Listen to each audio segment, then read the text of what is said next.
Greetings from ILBS, and one more time, thanks to the organizers, Professor Langua. I have nothing to disclose except we have very bright residents. I would try and cover a few topics in this presentation. First, about the terminology. The Asian Pacific or the East diagnoses ACLF when there is an acute hepatic insult which results in jaundice, coagulopathy, and in 4 weeks development of ascites and or hepatic encephalopathy in a patient with underlying chronic liver disease with high mortality. While the West includes ACLF as a condition within 4 to 12 weeks with any inciting event with failure of 2 or more extra hepatic organs, means 3 organ failures, high mortality in 3 months, includes decompensated and also bacterial infections, and jaundice may not be necessary. So here is a patient, 33-year female with a BMI of 36. She was taking complementary medicines and after about 20 days developed jaundice and ascites. When she came to us on day 23, she had high bilirubin, high INR, and already had ascites requiring modest volume paracentesis and had high lactate. In about 4 days' time, now she had SIRS, lactate has gone up, and her organs are going bad. We did a transjugular biopsy which showed F3 fibrosis, and she was started on N-acetylcysteine. On day 30th, she developed full blown sepsis and had now an organ failure of kidney. Lactate is high and required multiple modest volume paracentesis and plasma exchange. Now, according to Easel and Cliff, you will diagnose the patient as ACLF now, while we could diagnose about 7 or 8 days earlier.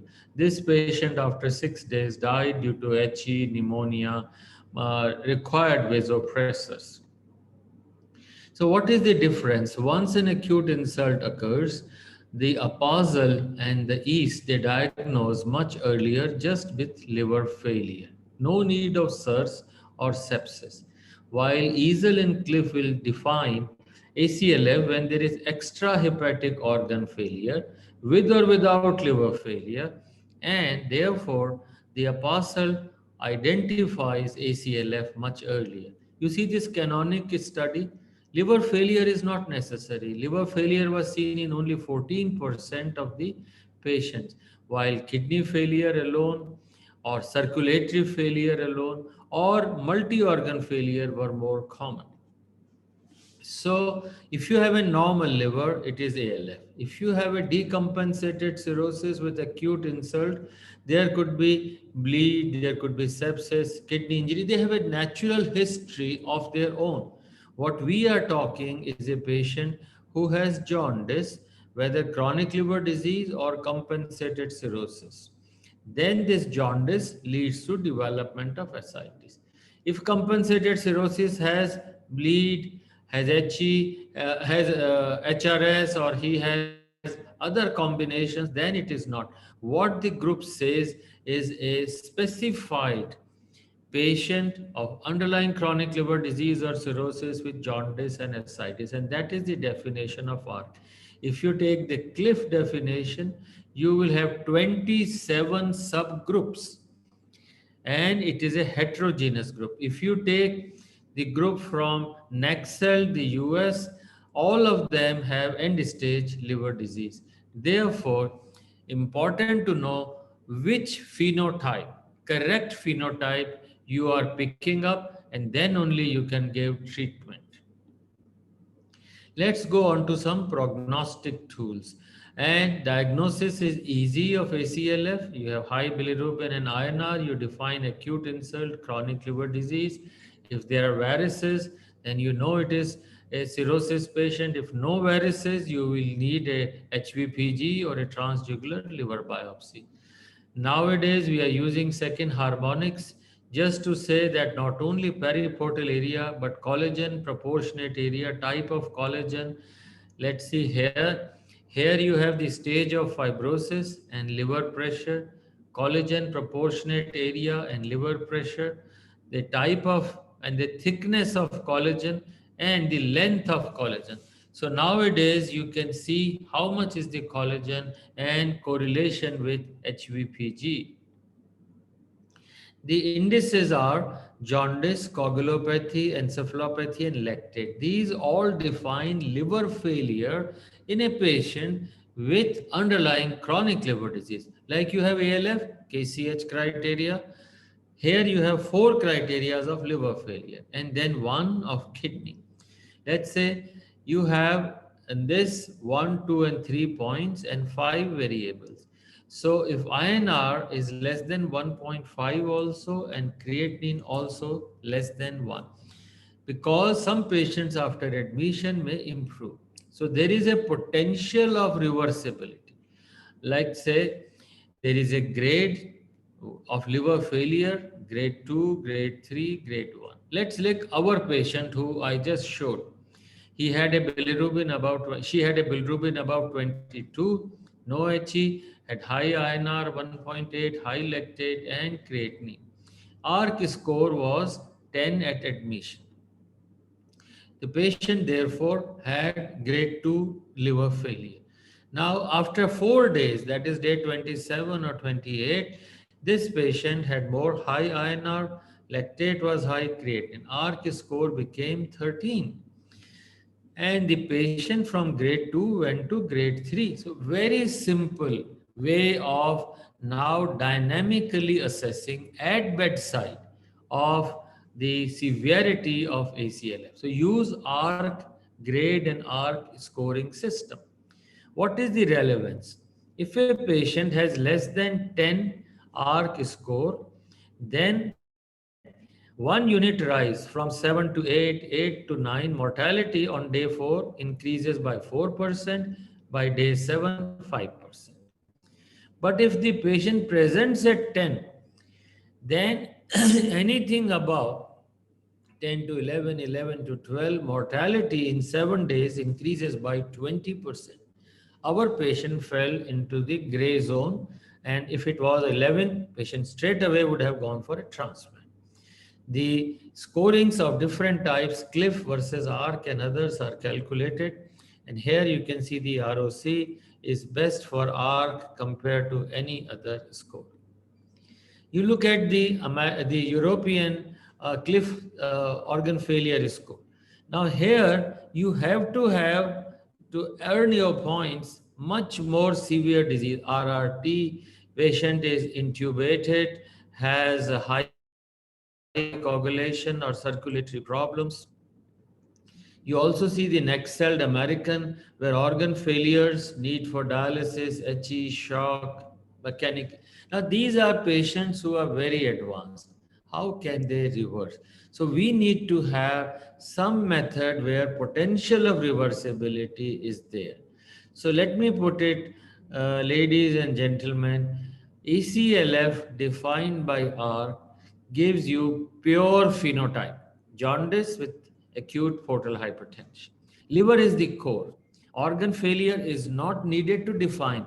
Do you put organ failure in ALF that the patient must have kidney failure, must have circulatory failure? No. In ACLF also, organ failure is for prognosis. For defining ACLF, no. Decompensated cirrhosis have a separate natural history, should be separate. And sepsis is a consequence. I now want to give you a brief idea, new developments of albumin in ACLF. This is just published. In ACLF patients, there is a decrease in synthesis and excessive binding of bilirubin to albumin. Albumin is dysfunctional, causes endothelial injury, vasodilation, organ dysfunction. This modified albumin stimulates innate immune response and adaptive immunity decreases. Albumin is modified to nitrosoalbumin and increased HNA1, human non-mercaptan albumin 1 and 2, glycosylation, post-translation. All these lead to several changes. I recommend you to read this review. In simple terms, normally one albumin binds to one bilirubin. But in patients with ACLF, one molecule of human serum albumin binds to 3 bilirubin. This is hyperbilirubination. Now, normally bilirubin is the albumin is round, uh, heart-shaped structure, but once bilirubin binds, it becomes elliptical. If it is elliptical and it is more than 1.84 ellipticity, such patients die fast. A simple spectrophotometric analysis is useful. The importance is once bilirubin is binding to all the sites, no other ligand or metal can bind. Your albumin is useless. It has to be removed. So this is the rationale for removing albumin and not merely replacing. More you give new albumin, more it will become bad. Let us go to new treatment options. First, nutrition. We never used to give patients with deep jaundice any fat solutions. However, they have more need of energy. Carbohydrates are not utilized. So, in this study recently published, compared to control, we gave omega 3 or omega 6 for 3 days in these patients. And there was a decrease in the sepsis free survival, and also there is an improvement in the nutrition. It has anti inflammatory effect. You have another group of patients with autoimmune hepatitis where there is a flare, deep jaundice. You can give steroids up to a MELD of 27. Above that, you need liver transplant. Patients who also have HE and stage 3 fibrosis need a transplant. But in a patient who is carefully selected, steroid therapy will give you a survival advantage. Hepatitis B reactivation can present with or without ACLF. If they have ascites, jaundice, or encephalopathy, coagulopathy, they are HBV ACLF. If the MELD is above 30, transplant.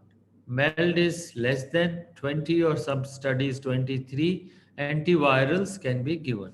Between 20 and 30, try and keep the transplant ready, but you can use antivirals. Bad prognosis, underlying cirrhosis, high bilirubin, low INR, a low prothrombin time ratio.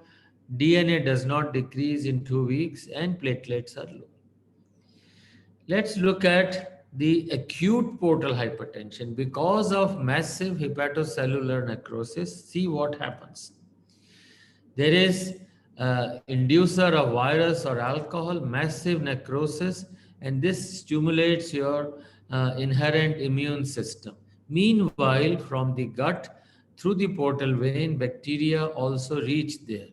All these injuries lead to an elevated inflammatory cytokine cascade, TNF, IL-6, IL-1 beta, and others. They go into the systemic circulation, and this cycle continues. So the sensors, the mediators finally lead to an organ failure response. So what happens in ACLF? There is a burst of cytokines in a patient who has cirrhosis and has already high portal pressure. So now there is more activation of stellate cells, endothelial dysfunction, and vessels don't relax.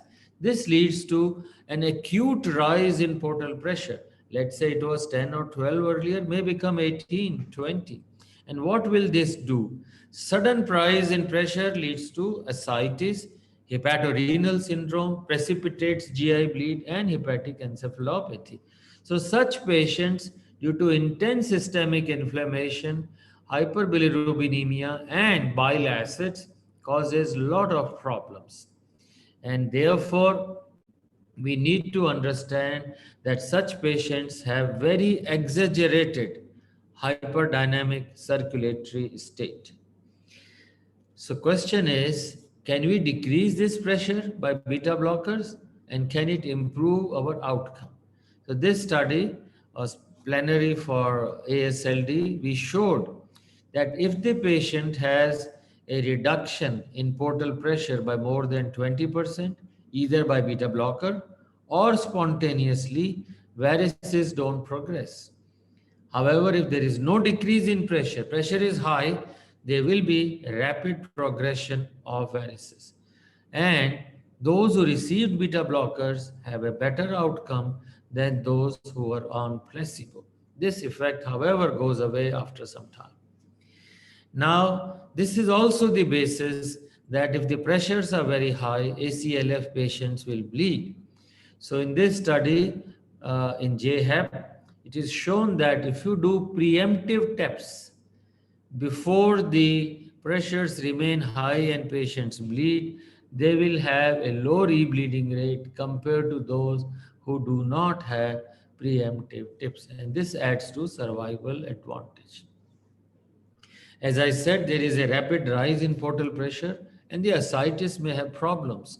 And such patients have a rapid onset paracentesis induced circulatory dysfunction, PICD, even with small amount of ascites to be removed, 3 to 5 liters, not more than 5. Now this study shows that if you do tap just 3 to 5 liters, even them, 70% have PICD. If you give albumin, there is a reduction to 30%. Still, there are many patients. So the message I want to give, modest volume paracentesis, MVP of 3 to 4 liters should be done and albumin should be given. Remember, normal plasma renin is less than 4. If you have ACLF, it can be 20 and above, and on day 3, a PRA of 23 will predict that this patient will develop PICD. Progressive liver failure, coagulopathy, high lactate are integral. We have to correct it. And there are many comorbidities, obese, diabetics. Such patients may have very progressive liver failure. And what do we do for these and for extrahepatic organ failure? So we need some bridging therapies, which will be discussed in detail by Dr. Rakhi. Have been. So I am just going to give you an idea of bridge to liver transplant and bridge to liver regeneration. So the rationale for therapeutic plasma exchange is detoxification, biosynthesis, and improved homeostasis. By these 3 primary approaches, we can improve.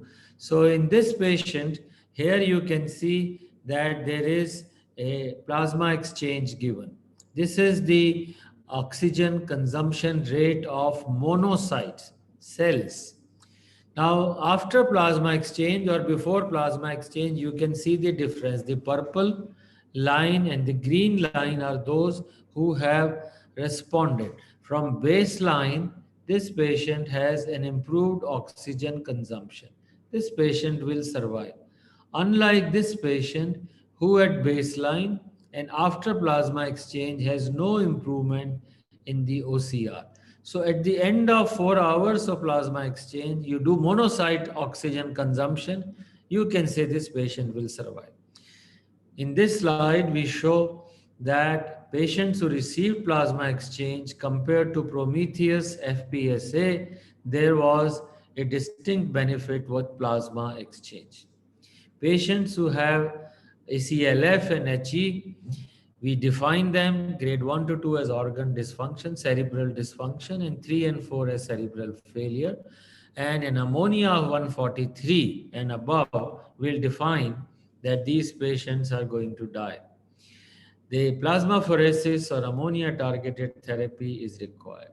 The next organ is kidney, where we have newly diagnosed AKI. You give volume, it responds, very few will respond, and otherwise you will consider as functional HRS. You give vasoconstrictors, 1/3 will respond.